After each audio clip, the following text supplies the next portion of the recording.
hermanos amados, Dios les bendiga. Sean muy bendecidos ustedes. Aquí estamos en la iglesia, ya reuniéndonos con un poquito de hermanos. Les saludamos. Dios les bendiga. Somos los pastores Rosana Romero y mi esposo Francisco Escárate. Estamos pastoreando en la iglesia de Valparaíso, del Dios vivo, que es columna y baluarte de la verdad. Les quiero saludar en esta tarde, mandarle un abrazo, que Dios les bendiga. Sean muy bendecidos a todos los que quedaron en casa. Aleluya. Usted conéctese ahí donde está, invite, comparta esta conexión, ¿verdad?, con otros. Sabes que hay una palabra de parte de Dios para libertar, para sanar, para levantar, para todo aquel que está en necesidad. Amén. Así que sean bendecidos y les invitamos a que alaben el nombre de nuestro Señor juntos. Amén. Porque si usted está lejos, sé que está el Espíritu con nosotros y Dios le agrada un cuerpo unido. Amén. Sean muy bendecidos. Aleluya. Buenas tardes, sean muy bendecidos. Vamos a alabar el santo nombre del Señor. Vamos, vamos a la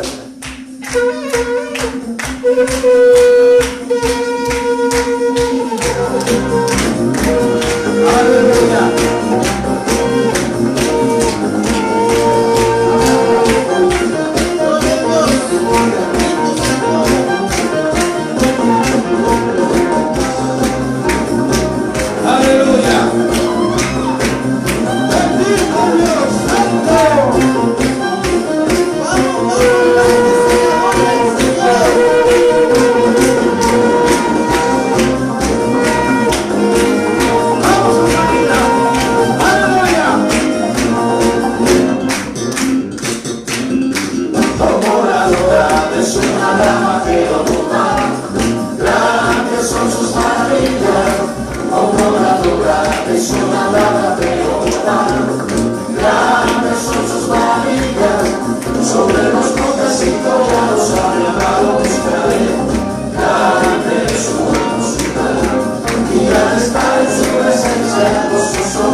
Gracias, Señor.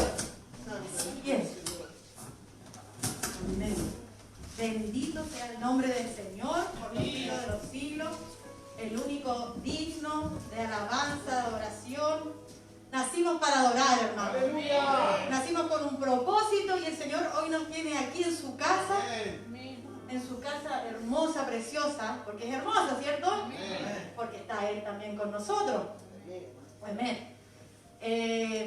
Bueno, le doy primeramente las gracias al Señor porque nos dio la oportunidad de poder coordinar, que es su palabra, y anhelo que el Espíritu Santo hoy nos enseñe y que Él sea fluyendo a través de mi boca para que pueda llegar al corazón de cada uno de nosotros. Así que voy a leer la palabra en el nombre de Jesús. Lo invito al libro de Primera de Pedro, del capítulo 4, del versículo 1 y 2.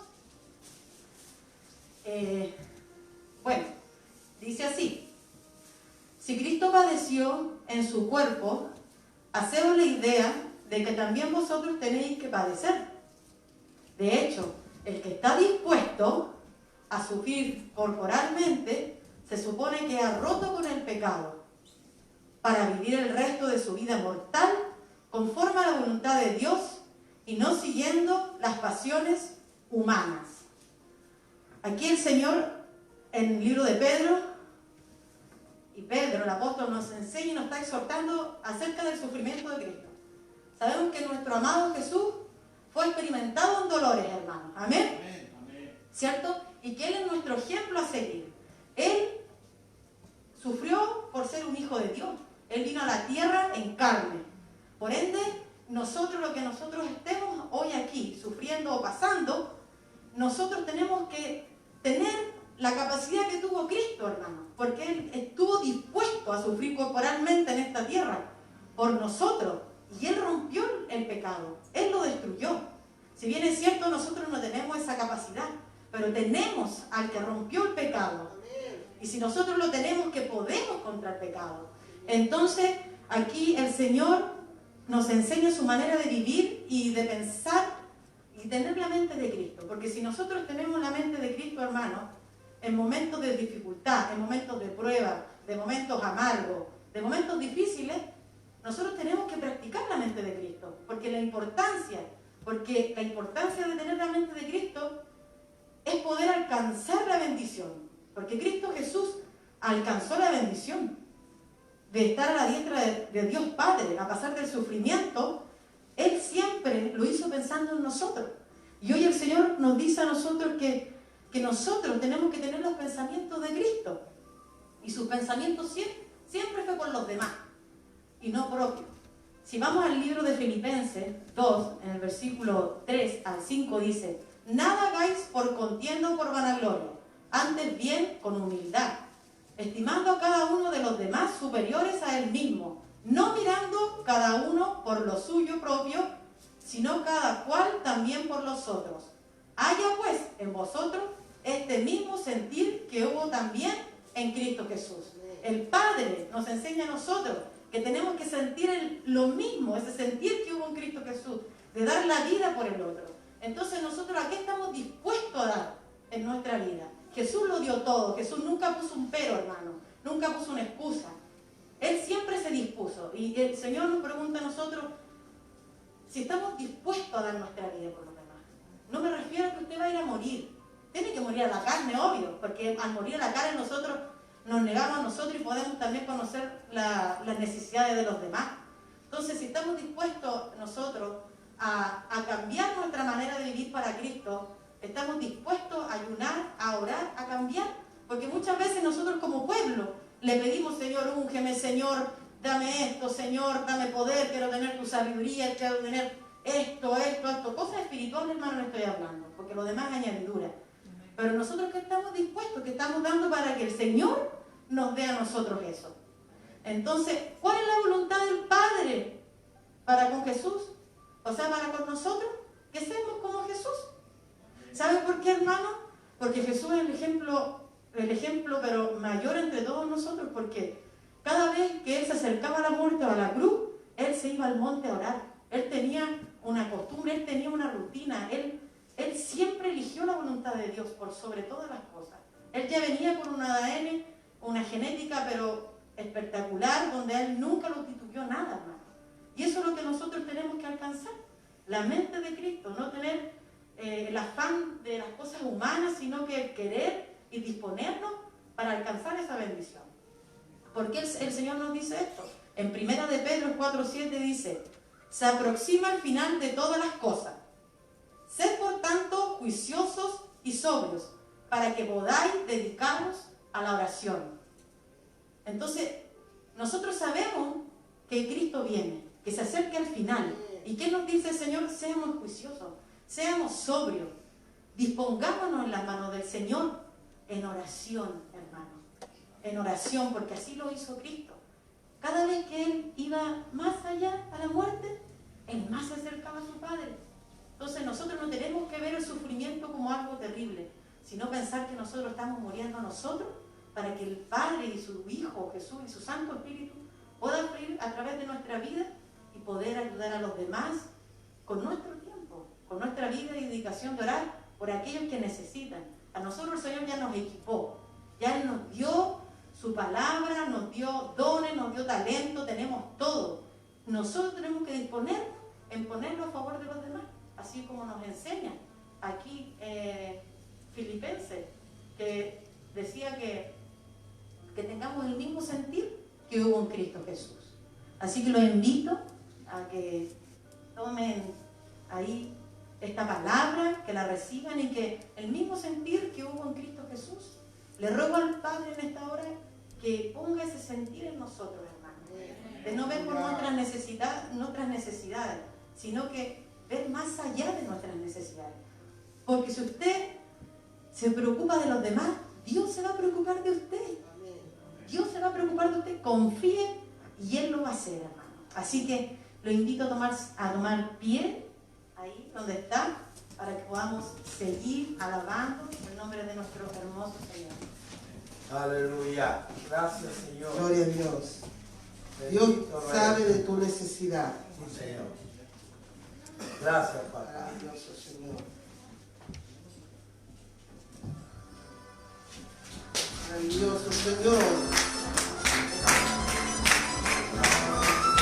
Alaba el nombre de Dios. Vamos, Susanita. Vamos, Leandro. Cántale al Señor. Cántale al Señor. Apláudale al Rey de Reyes. Maravilloso Señor. Bendito Dios.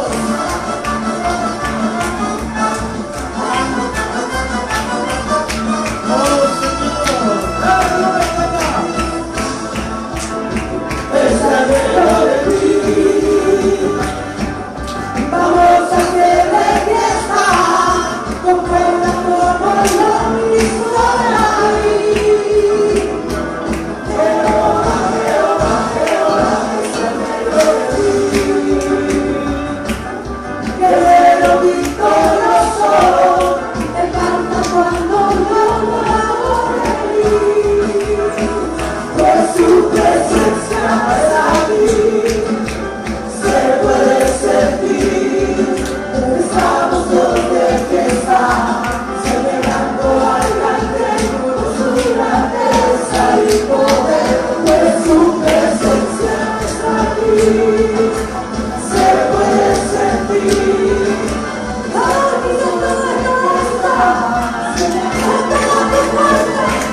Señor les bendiga, que el Señor les guarde, que nuestro buen Dios, Rosanita, haga resplandecer su rostro sobre sus vidas.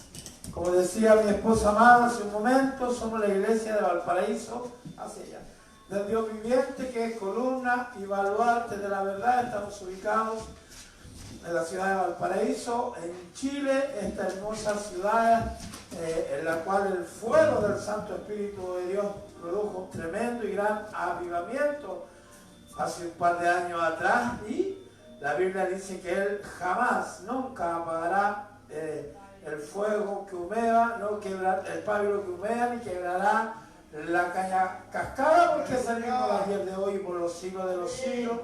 Y Él necesita un pueblo valiente, victorioso y guerrero, que avive, la Biblia dice, aviva el fuego del don de Dios que está en vuestros corazones. Y una forma de avivar el fuego es a través de la alabanza, a través de la adoración, de la oración, del ruego, las súplicas, etcétera, el ayuno y todo lo que sea Dios, todo lo que se relacione con el Señor. Amén. Estamos bajo cobertura apostólica del apóstol Billy Bunster, de los ministerios Centro Cristiano Internacional, quien a su vez está bajo cobertura de los ministerios Ebenezer de Guatemala, quien preside o quien está por cabeza allí es nuestro amado apóstol Sergio Enríquez. Clamamos por su vida, por sus esposas, por sus hijos, su familia, su descendencia y por los ministerios en muchos países del mundo. Somos una rama de aquellos ministerios y estamos muy felices de estar bajo, primero, el abrigo del Altísimo, pero también muy contentos de estar bajo esta tremenda cobertura apostólica. Muy bien, muy bien. Hoy quiero hablarles de algo que se nos enseñó hoy, así a grosso modo, y yo traté un poco de ampliarlo, que tiene por título, o yo le puse por título, ¿quiénes edificaron altar? Amén. ¿Quiénes edificaron altar? Tome su lugar, tome asiento, póngame mucha atención cada uno con lo suyo, y regálenme unos minutos, un momento de su vida para que podamos aprender. Quiero que vamos al libro de Primera de Reyes, sin antes orar al Señor. Amén. Padre, en el nombre precioso de mi Señor Jesucristo, Padre del cielo, le doy las gracias, mi Señor bendito, por la tremenda bendición que usted me da de poder predicar su palabra, mi Señor, en este lugar. A los hermanos que están en este lugar, a mis hermanos que están viendo esta prédica por las redes sociales, mi Señor, bendice las vidas de cada uno de ellos, bendice las vidas de cada uno y cada una de las personas que van a escuchar y ver esta palabra, que no es palabra de hombre, sino que es palabra tuya, viva y eficaz, y más cortante que toda espada de doble filo. Mi Señor, transforma nuestras vidas, Padre, y la vida de millones y millones y millones de personas en el mundo. Yo creo que así será, Padre, porque como desciende del cielo la lluvia, la nieve, y moja la tierra, y no vuelve allá, sino que da semilla al que siembra y pan al que come, así será pues la palabra que saldrá de mi boca, no volverá vacía, Padre del cielo, sino que será prosperada, primeramente atesorada en el corazón de tu pueblo, Padre, y esta semilla producirá mucho fruto, papá. Gracias, Dios mío. Gracias, mi Señor. Gracias, papá. Cúbrenos con tu preciosa sangre. Cúbrenos, mi Señor, te lo suplico. En el nombre precioso de Jesús. Y en nombre del Padre, y del Hijo, y del Espíritu Santo. Amén, amén y amén. Muy bien. La hermana Catalina va a poner un pianito ahí. Está muy fuerte, muy rápida esa música. Y vamos a ir al libro de Primera de Reyes, al capítulo 18, en el verso 30, un pasaje de la Biblia muy conocido a propósito de Elías y los profetas de Baal. Usted se recuerda esta historia, ¿verdad?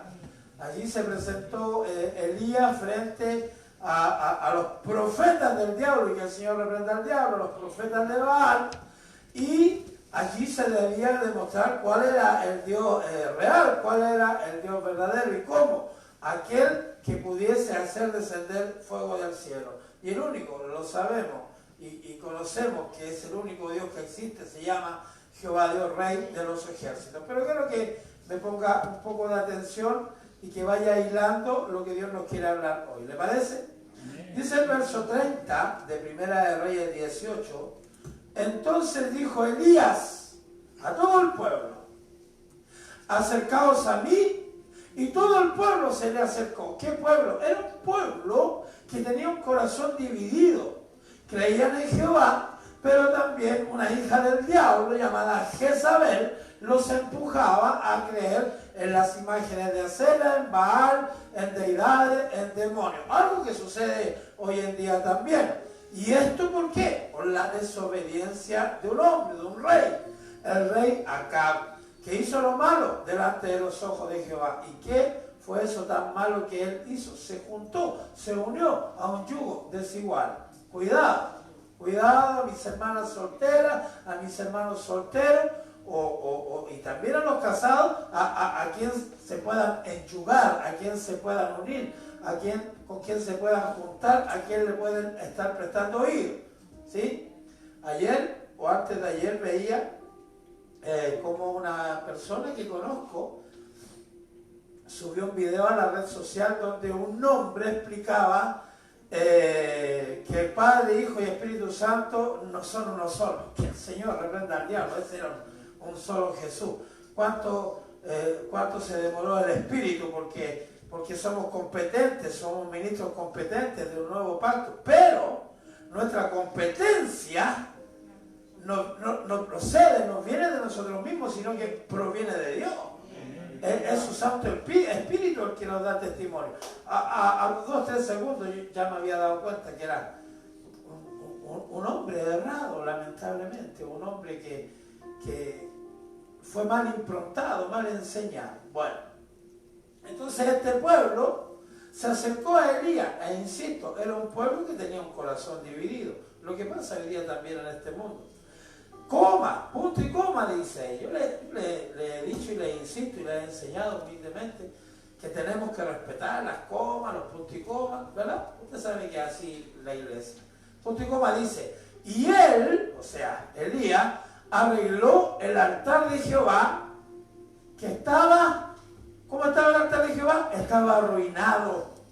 Otra versión dice, la LBLA de la América dice, entonces Elías, mismo capítulo, mismo versículo, dice, entonces Elías dijo a todo el pueblo, acercaos a mí, y todo el pueblo se acercó a él y reparó el altar del Señor que había sido derribado. Como decía anteriormente, estaba arruinado. Esta versión dice, había sido derribado. La versión Nácar Columbia dice, entonces dijo Elías a todo el pueblo, acercaos, lo mismo que los otros pastores, sí, lo mismo, pero mira, y todo el pueblo se acercó a él, preparó el altar de Yahvé, de Jehová, que estaba en ruina. Y así podríamos seguir buscando distintas versiones, pero yo me tomé solamente de estas 3. Estaba arruinado, había sido derribado, que estaba en ruina. Son sinónimos, ¿verdad? Tú puedes ver una casa derribada y no solamente la estás viendo derribada, sino en ruina. Generalmente vinieron los ladrones, se robaron los cables, los artefactos que allí quedaban y quedó en ruina, arruinada, derribada, destruida. Pero lo hermoso de este pasaje es que podemos ver el valor que tuvo el profeta para enfrentarse con 850 hijos del diablo, profetas de los demonios o de dioses falsos, 400 de Acera y 450 de Baal, que se sentaban, como les decía, a la mesa con Jezabel, una mujer que tenía un gran poder, por decir algo,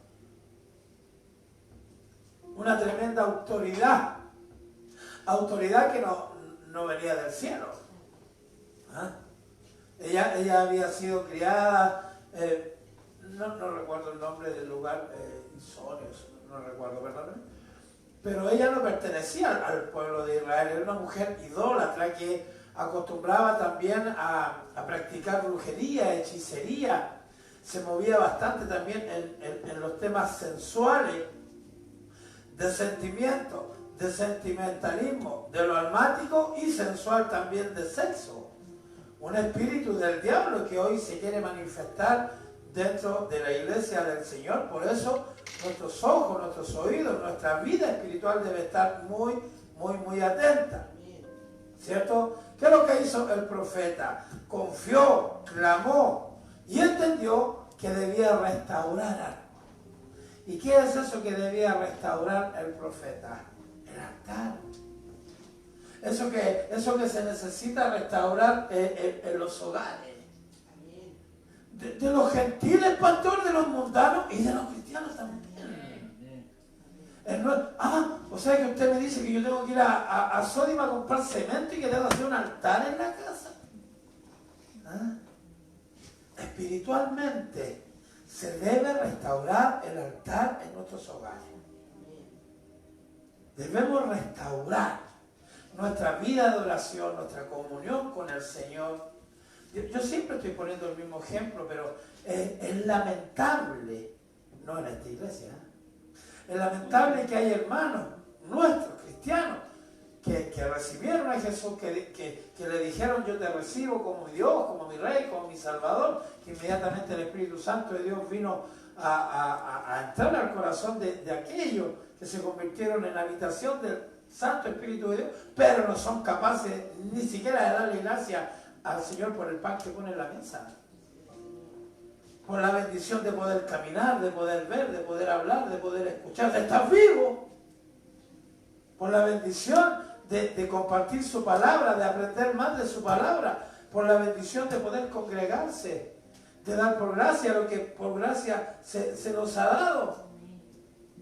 Había que restaurar el altar en aquel tiempo. Sí, pues pastor, si en ese tiempo eran los profetas de Baal, los que iban detrás de las deidades. Y hoy día es lo mismo, pues. Hay que ponerle suma urgencia, suma urgencia. La ley que más urgencia necesita este país, decía una mujer hace unos días atrás, es la del matrimonio igualitario. No hay otra ley que tenga más urgencia en este país. Y se le está mostrando a la nación que nosotros, los ministros primarios, que los ministros del Señor, que el pueblo cristiano evangélico, queremos ponerle el pie encima a homosexuales y lesbianas. Y es totalmente lo contrario.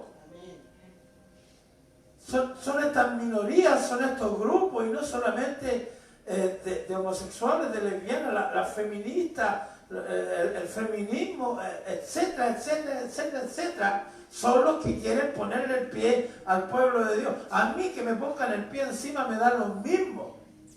Yo no tengo que temer al que pueda matar mi cuerpo, sino aquel que pueda llevar mi alma al infierno. Si alguien habla de mí y dice toda clase de males mintiendo en contra de mi vida, en contra de su pueblo, nos hacen bienaventurados, eso lo tenemos claro.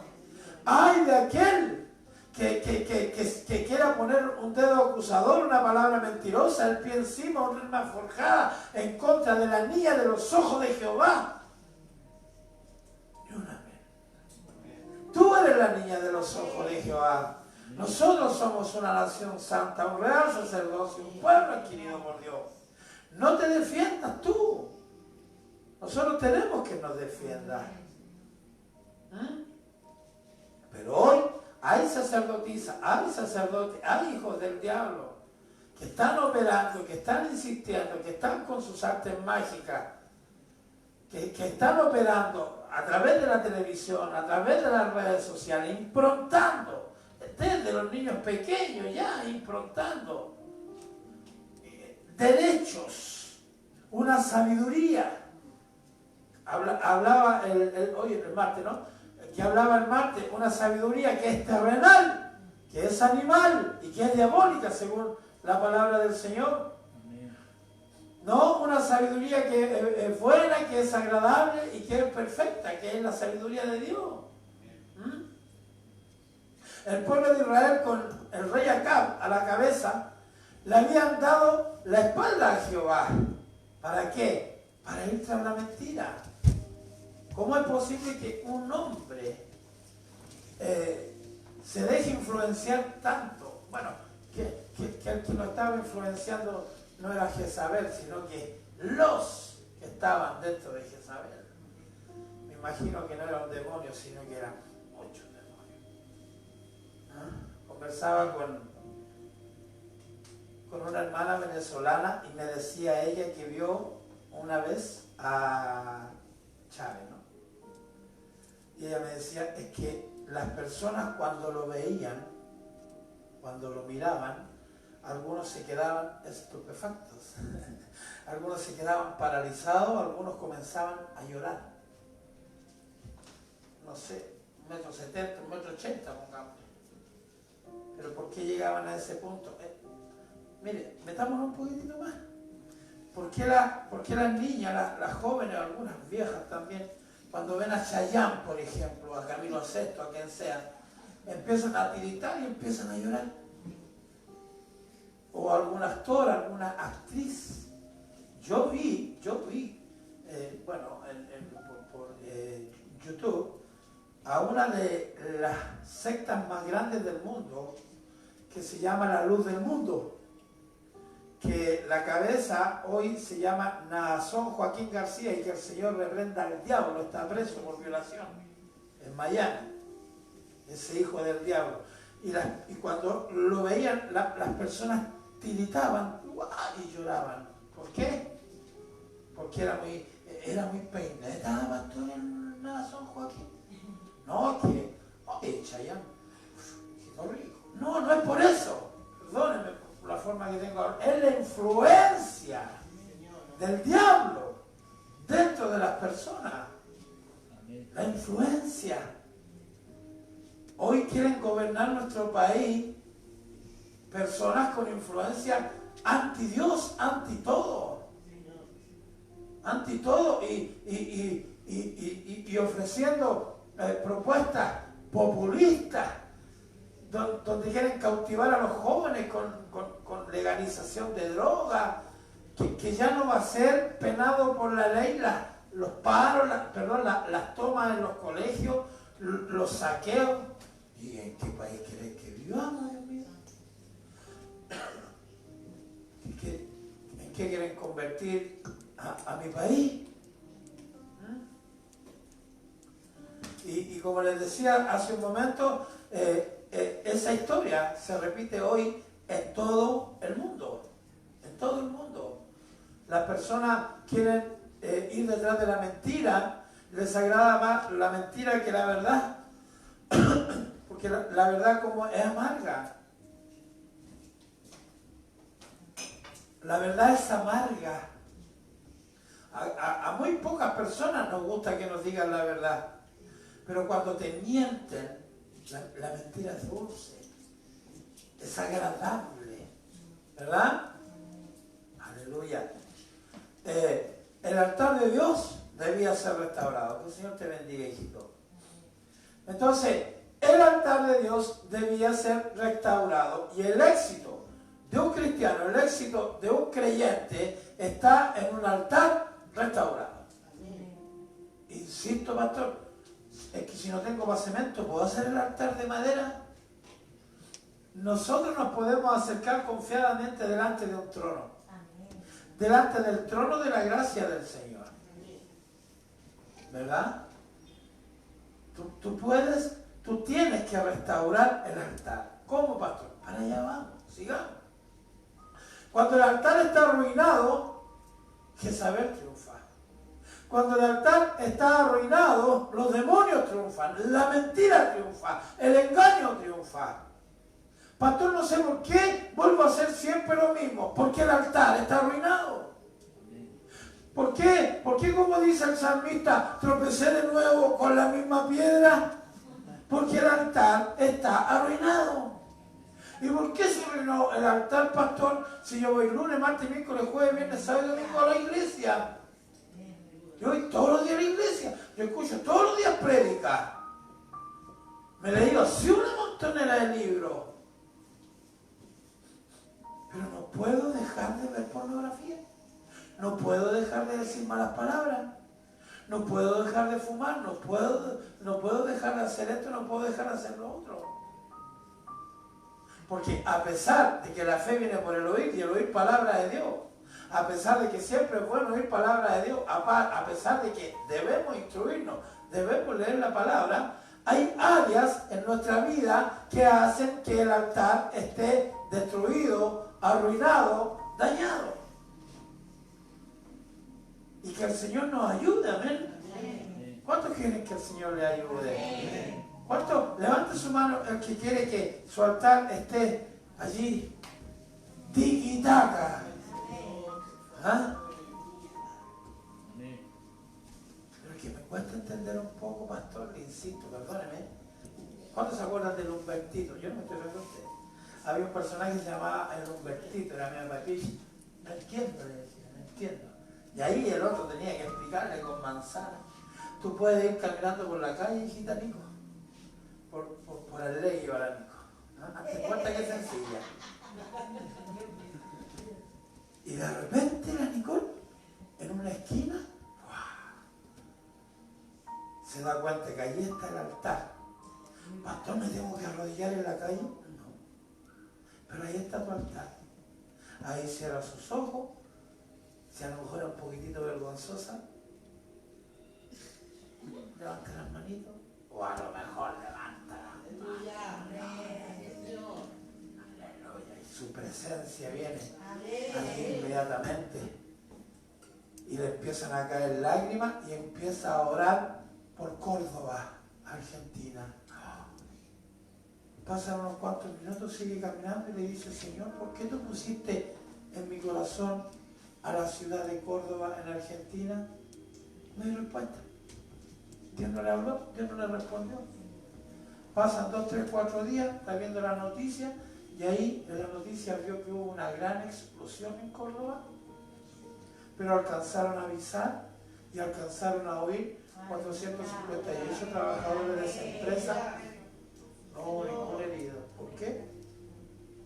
Porque Dios vio que el altar en Nicole, en Roxana, en Mercedes, en Susana, en Daniel, en Ana, en Juan. Porque Dios ve que hay un altar que no está destruido, no está arruinado, no está dañado. Y cuando un altar está destruido, está dañado o arruinado, es temprano, sigamos. Insisto, el altar debía ser restaurado y Dios eligió un hombre, y no era cualquier hombre, era la voz de Dios en la tierra, era el profeta Elías. ¡Aleluya! ¿Cuántos tienen el mismo Dios que tenía el profeta Elías, el profeta Eliseo, Ezequiel? El Dios de él es mi Dios. El éxito de un creyente está en un altar restaurado. Decía que cuando el altar está arruinado, Jezabel y los demonios triunfan. Que el Señor reprenda al diablo. En la palabra del Señor se da mucha importancia o se muestra mucho el hecho de que hombres levantaron altar a Dios físico. Estos son altares físicos, ¿ya? Génesis capítulo 12 del verso 7 al 8, Génesis 12 del 7 al 8 dice: y apareció Jehová a Abraham, aún no era Abraham, y apareció Jehová a Abraham y le dijo: a tu descendencia daré esta tierra. Y edificó allí un altar a Jehová, quien le había aparecido. Fíjate, dos cosas. Primero, le había aparecido, pues. Si a ti se te aparece el Señor, yo no sé, yo busco unas piedras, unos palos, físicamente hay un altar. ¿Ah? y imagínate la media promesa. 2, a tu descendencia, no tenía hijo, sino que había un damaseno que a lo mejor le decía papi o tío, no sé, pero no era el hijo. Dice: le daré esta tierra. Me va a dar descendencia, me va a dar esta tierra. Y se me apareció el que creó los cielos y la tierra. Tengo que hacer un altar. Verso 8. Luego se pasó de allí a un monte al oriente de Betel y plantó su tienda, teniendo a Betel al occidente y Ai al oriente. Y edificó allí altar a Jehová e invocó el nombre de Jehová. Abraham pues removió su tienda, Génesis 13:18, y fue a vivir en el encinar de Mamre, que está en Hebrón, y edificó allí otro altar. ¿A quién? Al Eterno. Génesis 22:9. Cuando llegaron al lugar que Dios le había dicho, Abraham edificó un altar y dispuso la leña, ató a su hijo y lo puso en el altar sobre la leña. Génesis 22:9. Es que una cosa es que se te aparezca Jehová, que te diga que te va a dar una descendencia y que te va a dar toda esta tierra. Mira, mira para allá. Todo es tuyo. Todo va a ser para ti. Y con una descendencia. Y como Abraham le creyó a Dios y le fue contado por justicia y llegó a ser amigo de Dios por el hecho de creer. Entonces, si Dios está diciendo que me va a dar una descendencia, que me va a dar tierra, y si lo estoy viendo, le voy a hacer un altar. ¡Sí! ¡Bravo! ¿Y qué cree que pasó? Le dio el hijo. Y el hijo empezó a crecer, a crecer y a crecer. Y le dijo, Abraham, toma a tu hijo, a tu único hijo, y ofrécelo en el holocausto. ¿Qué es lo que hizo Abraham? Levantó un altar. ¿Y para qué levantó ese altar? Para poner allí a su hijo, la leña, atarlo, taparle los ojos, tomar un cuchillo y sacrificar. De pronto tú vas a tener que levantar altares para sacrificar algunas cosas en tu vida. Hoy aprendí algo tremendo y le pido perdón al Señor por el error que he cometido por más de 20 años. Generalmente yo le decía a las personas, mira, anda y pídele perdón. No importa que él o ella se haya equivocado, pero ve y pídele perdón. No. Tremendo error. Aprendí de mi apóstol hoy día. O sea que si alguien me abofetea, le tengo que ir a pedir perdón. Si alguien inventa algo sobre mí, sobre mis hijas, sobre mi esposa, sobre la iglesia, le tengo que ir a pedir perdón. Lo que yo tengo que hacer es perdonarlo. O perdonarla, pero no tengo por qué correr a sus brazos, ¿verdad? Aleluya. A lo mejor tú ya lo sabías, pero como yo tengo un corazón de pastor y el corazón de los pastores es un poquitito de pronto medio sopadito, queremos pedirle perdón a todo el mundo. Dios mío. Allí estaba el altar, allí estaba el único hijo y ahí estaba el varón de Dios dispuesto a sacrificar a su hijo. Pero dice mi Biblia y la tuya que Abraham edificó un altar y dispuso la leña, ató a su hijo y lo puso en el altar sobre la leña. ¿Qué cosas tienes que sacrificar tú? ¿Qué cosas tengo que sacrificar yo? Isaac. Entonces Isaac edificó un altar allí e invocó el nombre del Eterno, y allí tendió su tienda, y los siervos de Isaac abrieron un pozo allí. ¿Pero qué es lo que hizo Isaac? Edificó un altar. Génesis 26-25. Jacob, y erigió allí un altar, y lo llamó el Dios de Israel. Le puso nombre al altar. Le puso nombre. Génesis 35-7. Y edificó un altar allí y clamó al lugar el Betel, Dios de Betel, porque allí se le había aparecido cuando oía de su hermano. ¿De quién está hablando aquí? De Jacob. Jacob. Moisés. Y Moisés edificó un altar y lo llamó el Eterno es mi bandera. Éxodo 17-15. ¿Qué nos está diciendo el Señor acá? Que hay altares que tienen nombre. Mira, Éxodo 24:4. Y Moisés escribió todas las palabras del Eterno, se levantó de mañana y edificó un altar al pie del monte y 12 columnas según las 12 tribus de Israel. Elías tenía que edificar un altar. ¿Qué altar? El altar que habían arruinado. ¿Quiénes? Los hijos del diablo. Recuerda que no es tu batalla personal, contra el enemigo, el diablo, y que el Señor reprenda al diablo. No es tu batalla personal. Por eso es que somos un cuerpo, por eso es que unos son manos, otros son ojos, otros son boca, otros son oídos, otros son cabeza, otros son pies. Somos un cuerpo. Cuando tú oras por tu hermano, cuando tú oras por tu hermana, tú estás manteniendo vivo el altar. Tú estás manteniendo vivas esas piedras encendidas. La Biblia dice que somos piedras vivas. Piedras vivas, antorchas encendidas en medio de la oscuridad. Aleluya. Había que edificar el altar que había sido arruinado. Vuelvo a leer. Entonces dijo Elías a todo el pueblo: acercaos a mí. Y todo el pueblo se le acercó. ¿Quieres que las personas se acerquen a ti? Tienes que restaurar el altar.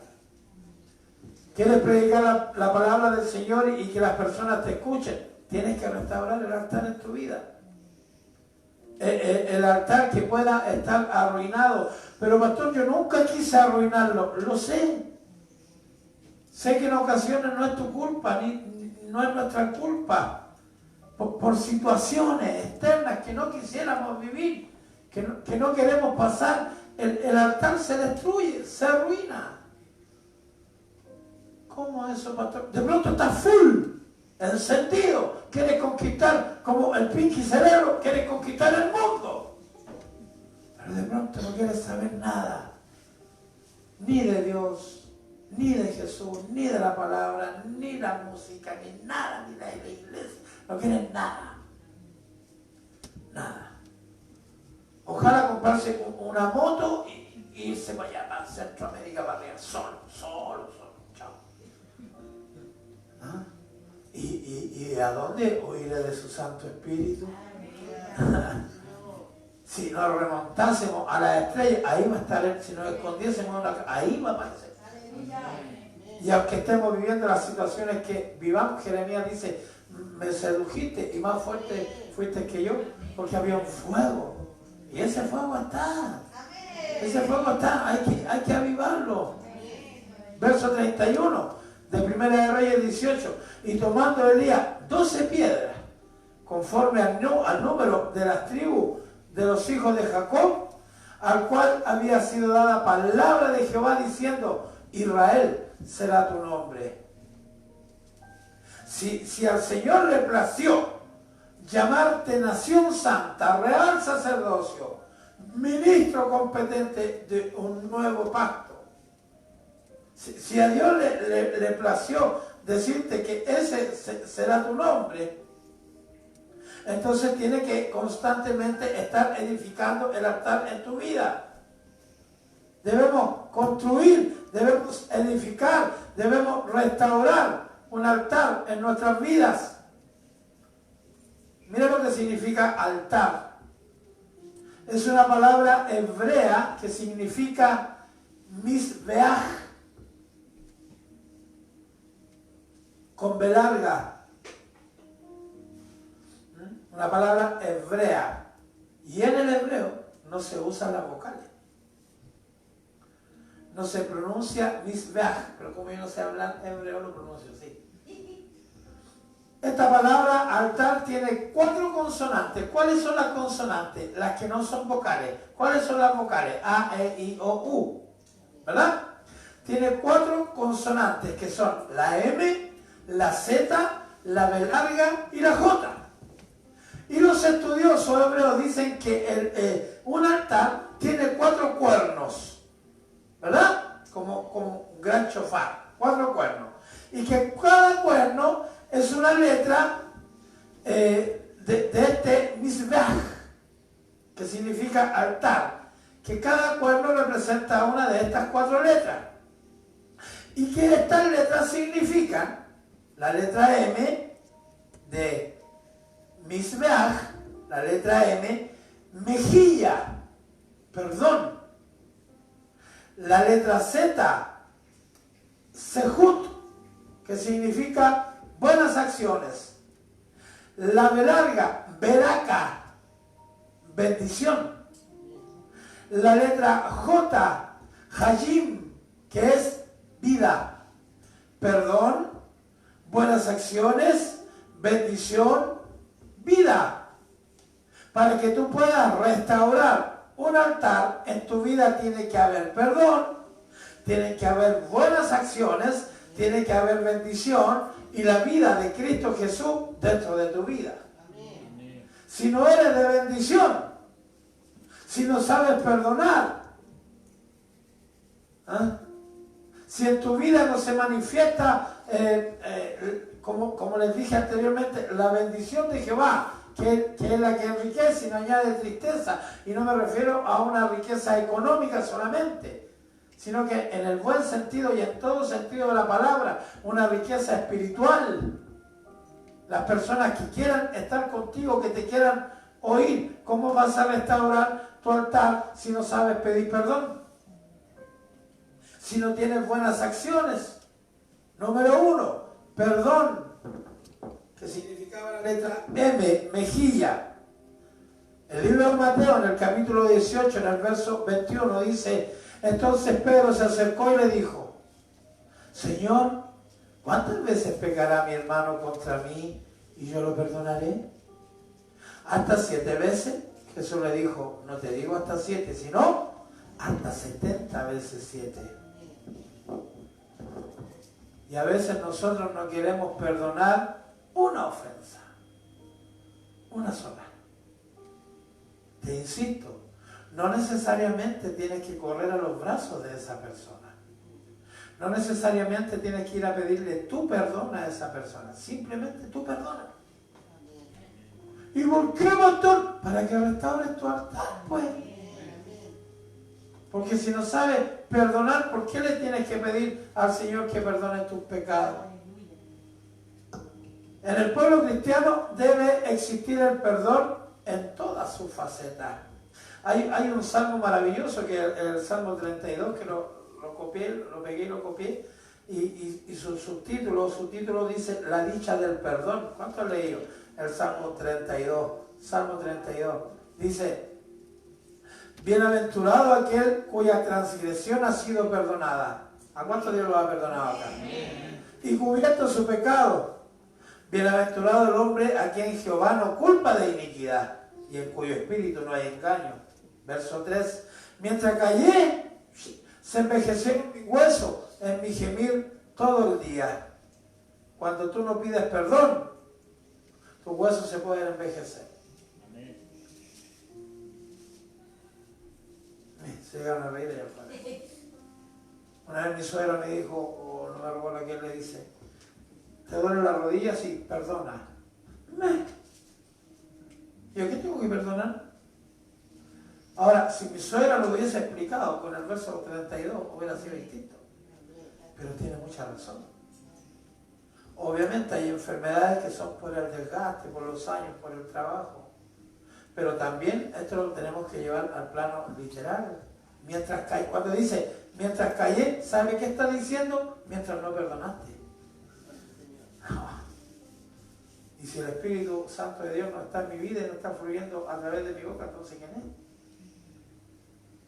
Mientras, pastor, no, porque hay de que le borre o le ponga una coma o una tilde. Yo hablo por el Espíritu. El verso 3 dice: mientras callé, mientras tú calles y no perdones, mientras no esté en tu corazón esa dicha de saber perdonar, se envejecerán tus huesos. En tu gemir todo el día. Verso 4: porque de día y de noche se agravó sobre mí tu mano, se volvió mi verdor en sequedades de verano. Mi pecado te declaré, muy bien, y no encubrí mi iniquidad. Mejor todavía, dije: confesaré mis transgresiones a Jehová, y tú perdonaste la maldad de mi pecado. Porque Dios es Dios de amor. Dios es el único. Dios es el Señor y el Señor nos perdona. Verso 6. Por esto orará a ti todo santo en el tiempo en que pueda ser hallado. ¿Qué nos está diciendo el salmista aquí? Que puede haber un tiempo en que tú no lo vas a hallar. Aquí yo toco la puerta y llamo si alguno oyere mi voz y abriese esa puerta, yo entraré en él y cenaré con él y él conmigo. Y si golpea y golpea y golpea y golpea, años golpeando la puerta de tu corazón. No le estoy diciendo a ustedes, le estoy diciendo al que me está viendo por Facebook. Años golpeando la puerta, años golpeando la puerta. Y así un candado de los más caros en esa puerta. Pero por un costado, así una puerta abierta. Al trago, a la fiesta, a la droga, a la mentira, al chisme, al cagüín, a la fornicación, al adulterio, a la lascivia. Y el Señor podría entrar por esa puerta, pero un caballero. El enemigo no. Ese no pide permiso, ese llega y entra. Y no llama a 7, puede llamar a muchos, puede llamar a legiones. Eso no es bíblico, pastor. ¿Y el gadareno? ¿Cuántos demonios habían dentro del gadareno? ¿Cuál es tu nombre? Legión. Averigüe cuántos hombres comprendía una legión. Más de 6.000 hombres, más de 6.000 demonios dentro de un hombre.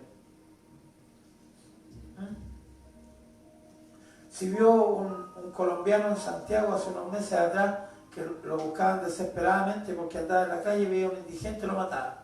Mató como a 14 personas. ¿Por qué? Porque un hombre manda a prostituirse a su hija o se viola a un bebé. Porque un hombre se mete con un perro, Dios mío. ¿Por qué? Un hombre le vende droga a un niño. Porque un hombre mata por un cigarro o por 5.000 pesos. ¿Por qué? ¿Qué es lo que está en el corazón de ese hombre? ¿Acaso Cristo, el Señor, no ha golpeado la puerta del corazón de esas personas? Por supuesto que lo ha hecho. Por eso que acá dice, ¿dónde estaba? Bueno, seguimos. Verso 6. Por esto orará a ti todo santo en el tiempo en que pueda ser hallado. Y cuando no sea hallado, Dios mío, punto y coma. Ciertamente en la inundación de muchas aguas no llegarán estas a él. Tú eres mi refugio. Me guardarás de la angustia. Con cánticos de liberación me rodearás. ¡Qué maravilla, Señor! Mira Dios en el verso 8. Te haré entender y te enseñaré el camino en que debes andar, iglesia amada. Sobre ti fijaré mis ojos. Pero no seáis como el caballo o como el mulo, sin entendimiento, que han de ser sujetados con cabestro y con freno, porque si no, no se acercan a ti. Muchos dolores habrá para el impío, mas al que espera en Jehová le rodeará la misericordia. Muchos dolores habrá para el impío, mas al que restaura su altar le rodeará la misericordia. Verso 11. Alegraos en Jehová y gozaos justos y cantad con júbilo todos vosotros los rectos de corazón. ¿Quiénes son los rectos de corazón? Los que han restaurado su altar, pues. Los que han aprendido a perdonar. Los que se alegran.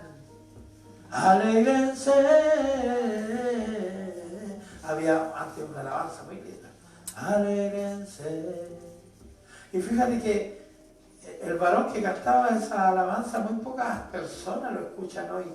No, porque se equivocó, porque la apostasía. Y en mi Biblia, la mayoría de los hombres que sobresalieron se equivocaron. ¿Por qué somos tan acusetes y carecuetes? ¿Por qué somos tan buenos para fijarnos en los errores de los demás, en mirar la paja en el ojo ajeno y no ver la propia viga que podemos tener en nuestro propio ojo? La dicha del perdón. Debemos saber pedir perdón y otorgar perdón. No te perdono más. Mira, ¿quiénes somos nosotros para no perdonar? ¿Ah?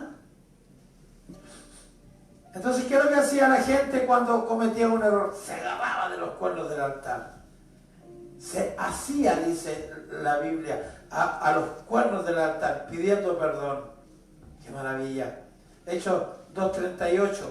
Y Pedro les dijo, arrepentíos y sed bautizados cada uno de vosotros en el nombre de Jesucristo para perdón de vuestros pecados y recibiréis el don del Espíritu Santo.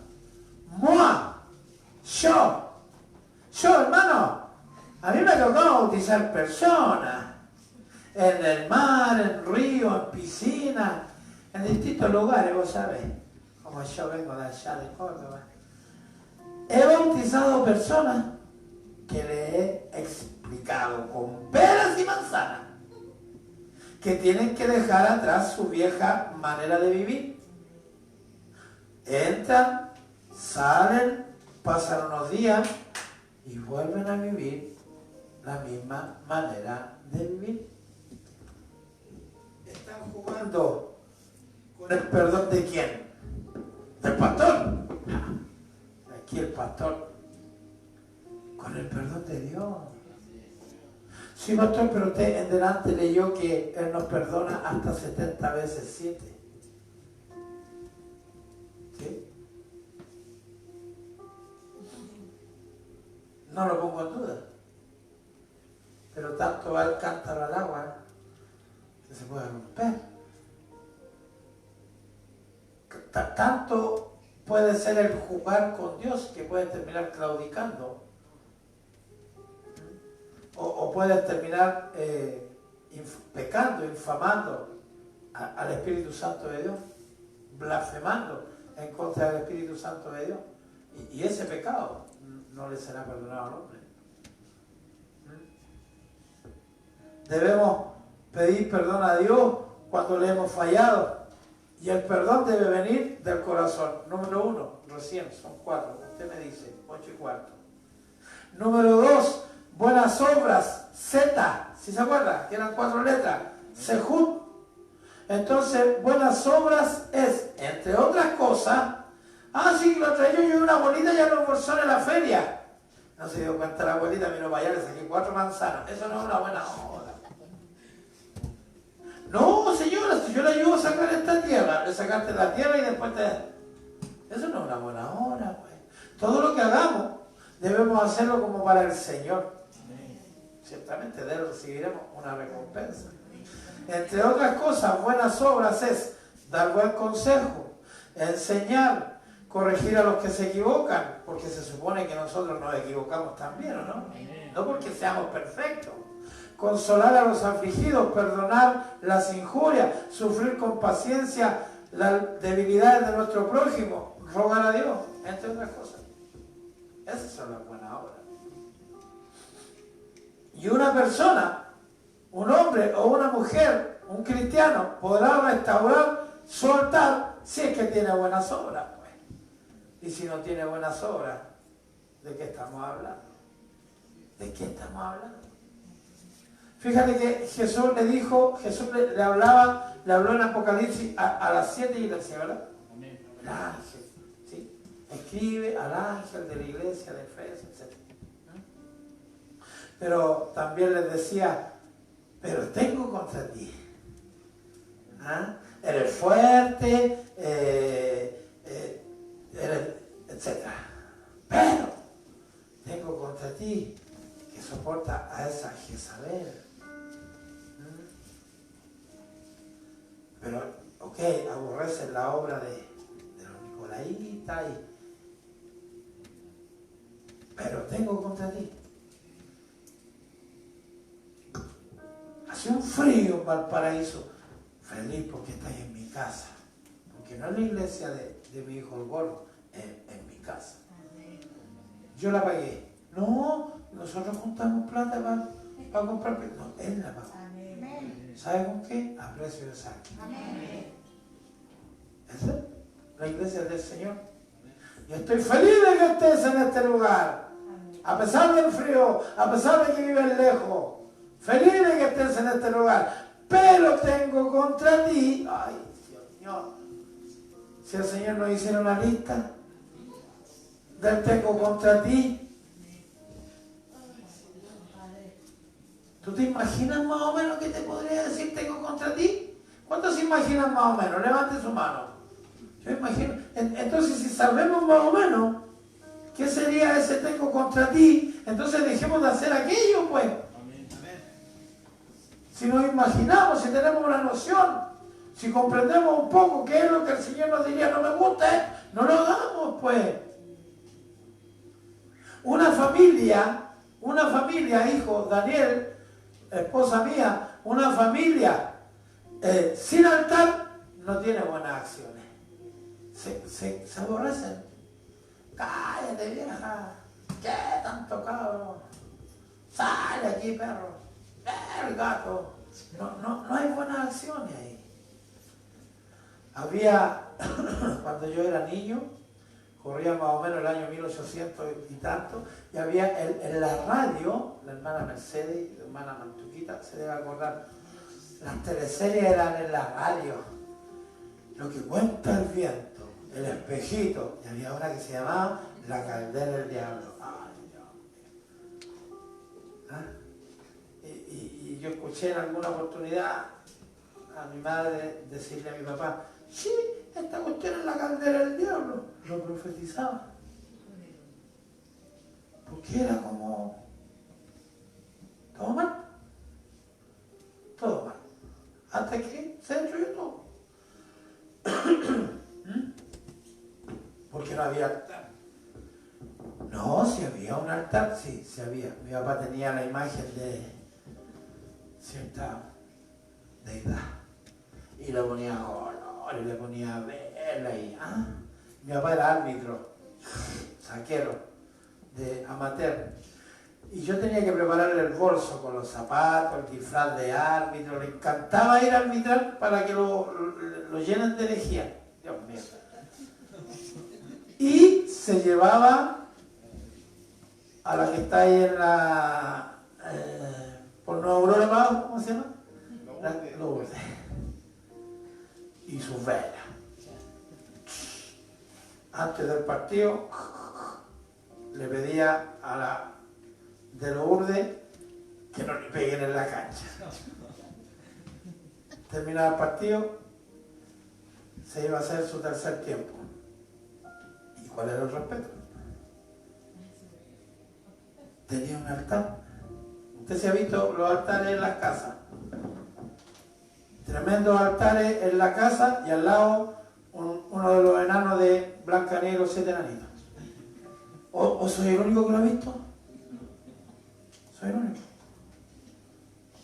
Un loro así, un loro de goma. Este es mi altar, Voy a ir a dejarle flores a mi altar. Ahí, vais pasando por ahí por Colón, tienes que caminar firme porque si no te resbaláis, tantas velas que prenden ahí.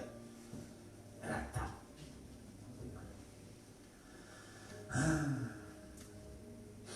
En una familia debe haber un altar. Decía que una familia sin altar no tiene buenas acciones. Muchos de sus integrantes no se convierten porque no hay altar. Y voy a seguir lamentablemente diciendo lo que voy a decir. En las familias de los cristianos, familiares de los cristianos, no se convierten porque no ven buenas acciones en nuestras vidas. ¿O no? Ahora también pueden hablar porque tienen boca. A mí me han dicho, sí, para ser como los cristianos mejor me quedo como soy. Mentira. Excusas baratas. Esas son excusas baratas. Número 3. De B larga, bendición, veraca. ¿Sí se acuerdan? Primera de Crónicas 16:43, la versión RBA. Y todo el pueblo se fue cada uno a su casa. Todos se fueron. Y David se volvió para bendecir su casa. Todos se fueron, pero David se devolvió. Se llevó la bendición, ¿dónde? A su casa. La bendición veraca la debemos llevar a nuestro hogar.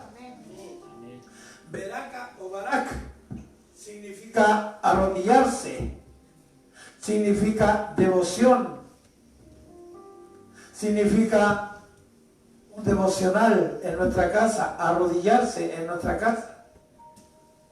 Arrepentirnos en nuestra casa. Traigan el micrófono, hija. Arrepentirnos en nuestra casa.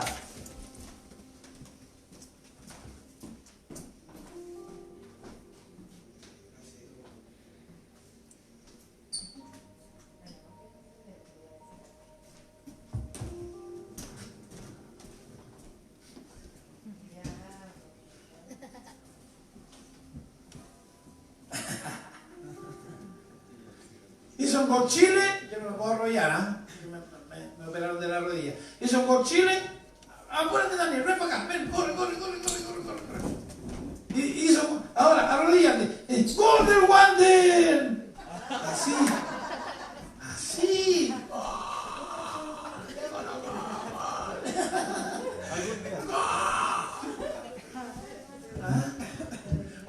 O te llamaron de la pega. Llevaba no sé cuántos meses postulando ese trabajo donde tienen a pagarte 6 veces más de lo que ganáis. Arrodillado, levantando las manos al cielo.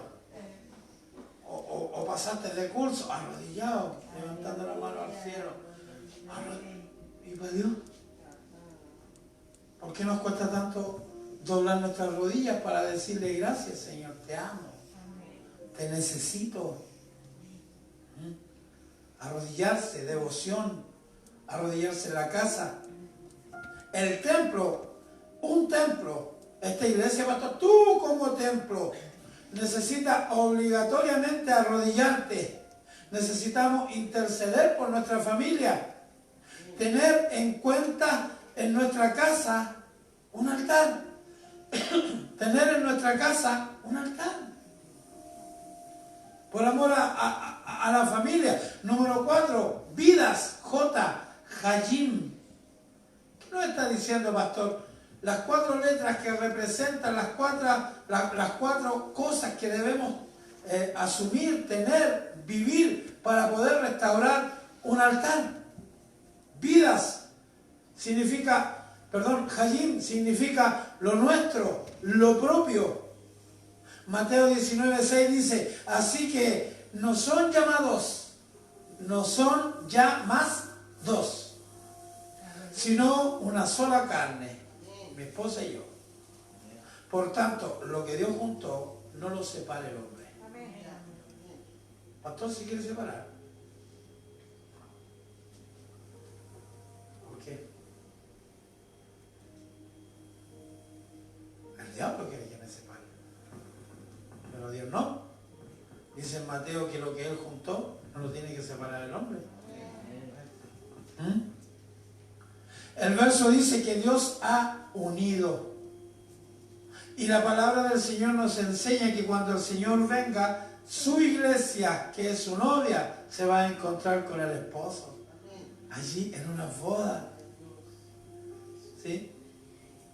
El verso dice que Dios ha unido, porque nos habla de una unidad.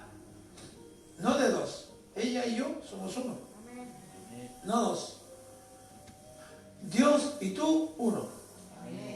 Él en ti, tú en Él. Para edificar nuestro altar debemos acercarnos a Dios. Arreglar el altar en nuestro corazón. Arrepentirnos de todo corazón. Presentarnos delante de Dios cada día. Pero ¿sabes cómo? Con un corazón limpio. ¿Quién entrará al altar? El limpio de mano, el de corazón puro. Debemos ordenar nuestras vidas en 4 cosas. Recuérdelo: el perdón, la bendición, las buenas obras y la vida, para poder restaurar el altar. Si no hay perdón en tu vida, si no hay bendición en tu vida, si no hay buenas obras en tu vida, ¿qué vas a hacer? ¿Qué vamos a hacer? Póngase en pie, por favor. Pastor, como que me queda dando vueltas. Usted me está diciendo a mí que el altar está dañado en mi vida. Yo a usted no le tengo que decir nada. Porque el Dios que usted sirve, el Dios que yo sirvo, tiene boca y habla. Corrige, enseña, bendice. Y también tiene ojos y está viendo nuestro comportamiento. Y también tiene oído y está escuchando las palabras que salen de nuestras bocas. Y tú sabes cuando destruyes el altar, tú sabes cuando derribas tu altar, tú sabes cuando dañas el altar. Y no solamente en tu vida, sino que también en tu familia. ¿Apagó la cámara? Apáguela nomás. Sino que también